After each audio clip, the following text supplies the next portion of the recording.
मेरा युवा भारत महाराष्ट्र गोवा तर्फे मी अमित कुंडे स्टेट डायरेक्टर आपला सर्व पत्रकार बंधूंचं या ठिकाणी स्वागत करतो। तर या पत्रकार परिषदेचं जे महत्त्वाचं कारण आहे तर ते आहे माय भारत बजेट क्विज 2026 या कार्यक्रमाची आपल्याला माहिती आहे।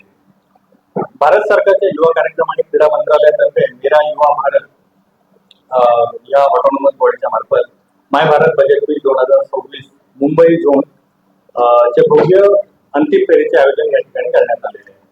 या झोन मध्ये महाराष्ट्र, गोवा आणि पुदुचेरी येथील एकूण 911 सहभागी व्यक्ती या ठिकाणी मुंबईमध्ये प्रत्यक्ष येऊन कार्यक्रमाला उपस्थित दर्शवणार आहे।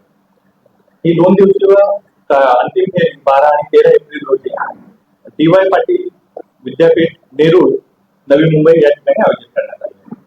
या महत्वपूर्ण कार्यक्रमामध्ये देशभरातून एक बहुपत्री स्पर्धा राष्ट्रीय स्तरावरची स्पर्धा आयोजित करण्यात आली होती आणि त्यातून युवकांनी भाग घेतला आणि आपली जी निवड आहे या ठिकाणी सार्थ ठरवली आहे।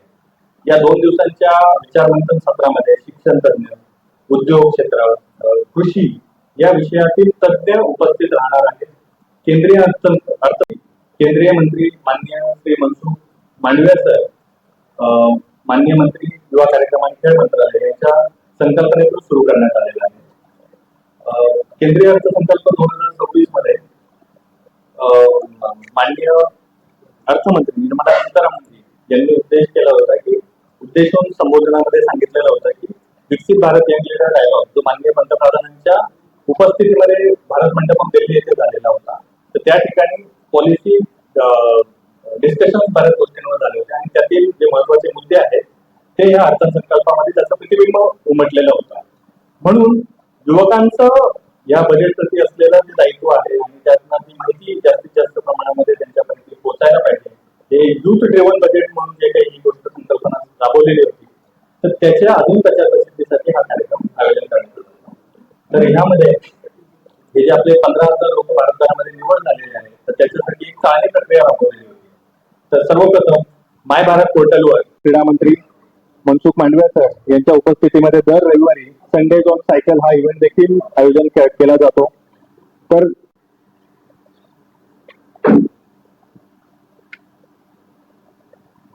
कार्यक्रमाचे नियोजन अर्थपूर्ण, सखोल त्याचप्रमाणे अर्थपूर्ण संवाद साधण्यासाठी 12 एप्रिल रोजी सहभागींचे आगमन आणि नोंदणी होणार आहे। त्याचप्रमाणे 12 तारखेला दुपारी महिला युवा संसदेचं देखील आयोजन करण्यात आलेलं आहे। त्याचप्रमाणे 13 एप्रिल रोजी उद्घाटन समारंभ माननीय पंतप्रधानांच्या कार्यक्रमासाठी माय भारत सत्र आणि 2 तज्ञ पॅनेल चर्चांचे आयोजन करण्यात आलेले आहे।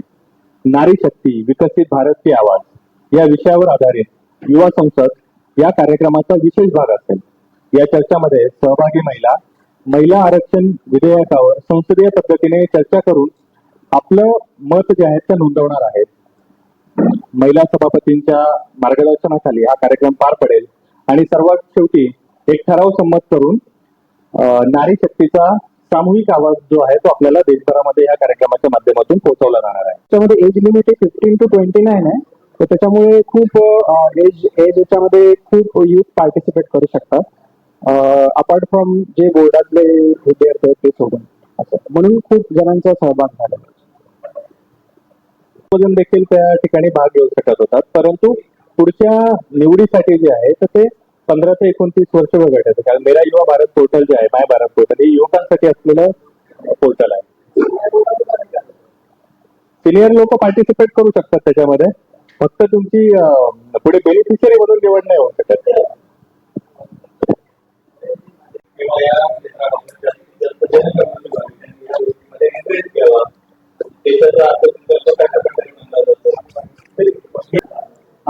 माय भारत बजट 2026 में 12 और 13 अप्रैल 2026 में महाराष्ट्र, गोवा और पुदुचेरी के 911 प्रतिभागी DY पाटिल विद्यापीठ नवी मुंबई नेरूळ यहाँ पे उपस्थित रहने वाले हैं।